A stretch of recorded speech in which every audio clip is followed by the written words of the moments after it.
শুভ সকাল। আজকের অনুষ্ঠানের মাননীয় প্রধান অতিথি সম্মানিত সংসদ সদস্য জনাব Mahmud Samad Chowdhury,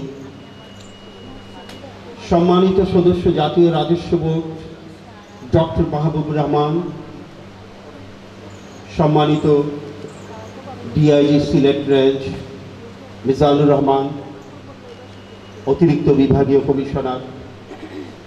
commissioner customs and VAT, অতিরিক্ত পুলিশ কমিশনার এবং অন্যান্য সম্মানিত বিশেষ অতিথিবৃন্দ এবং সুধীবৃন্দ, আজকের এই মেলায় স্বাগত বক্তব্যে আমি আপনাদেরকে জেরুজালেমের বিখ্যাত কবি হাইম ইদ্দিসের একটি কবিতার কিছু অনুবাদ শোনাতে চাই।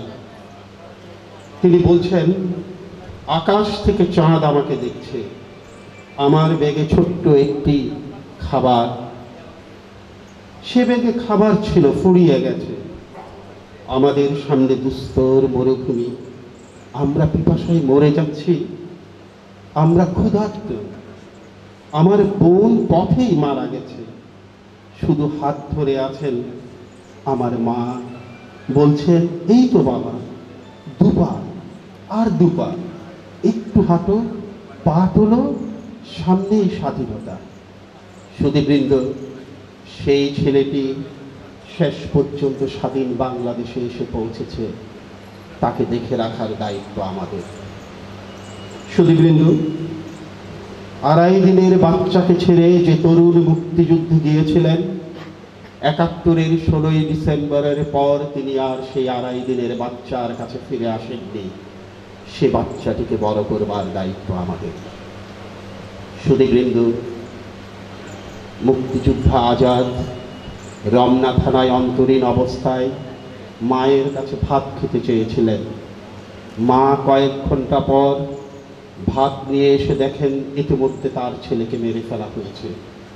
তারপর মা প্রায় 20 বছর বেঁচেছিলেন, কোনোদিন ভাত খাননি।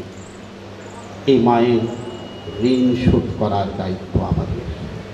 বন্ধুরা, আমি আবার বলছি, ইদ্দিসের কবিতা থেকে, মাথার উপর হারিয়ে গেছে চাঁদ, কোথায় যেন পড়ে গেছে খাদ্যের ব্যাগ, তারপর তারা হানা দিল, আমার মায়ের রক্তে ডুবে গেছে আমার পা।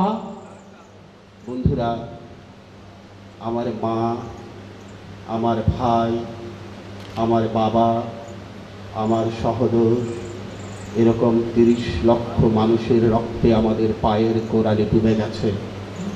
এখন সেই রক্তের ঋণ আমাদের শোধ করতে হবে। সেই ঋণ শোধ করা ছাড়া এই পৃথিবী ছেড়ে গেলে স্বয়ং পরম করুণাময় আমাদের ক্ষমা করবেন না।